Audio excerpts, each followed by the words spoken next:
না, এভাবে আর বাঁচতে পারি না। কতদিন তাজা রক্ত পান করি না। মানুষ তো এখন চালাক হয়ে গিয়েছে। আগে কত মানুষের ঘাড় মটকেছে, এখন তারা ঝোপ জঙ্গল কেটে আমাদেরই তাড়িয়ে দিয়েছে। যদি আবার সুযোগ পাই, ধরে ধরে চিবিয়ে চিবিয়ে খাবো। মানুষ থাক, বাঁচার জন্য আজ যাকে পাবো তার ঘাড় মটকাবো।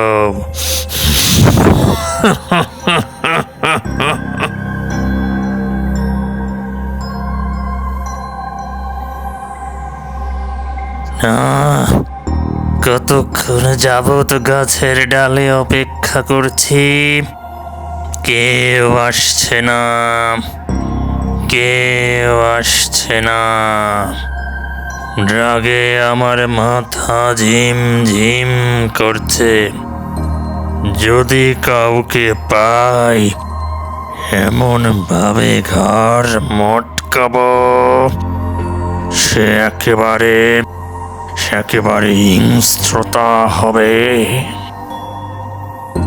এ গাছে কোনো পাখিও নাই।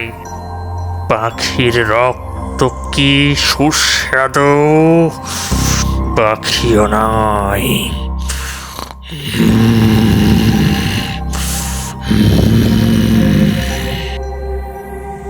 এই কথা বলে শাকচুন্নি অপেক্ষা করতে লাগলো পাখি শিকারের জন্য।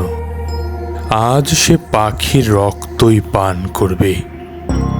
কিন্তু দিন গড়িয়ে রাত হলো, রাত গড়িয়ে দিন, এ পথে কোনো পাখি এলো না। আর না এলো কোনো জন্তু জানোয়ার কিংবা কোনো মানুষ। অপেক্ষা করতে করতে শাকচুন্নি রওনা দিল ত্রিভুবন জঙ্গলের দিকে। সেখানে অজস্র মানুষ, অজস্র প্রাণী, পশু পাখি আছে। শাকচুন্নি আজ কোনো কিছুই খাবে না। আজ সে খাবে শুধুমাত্র পাখির তাজা রক্ত। শাকচুন্নি কি পাখির তাজা রক্ত খেতে পেরেছিল?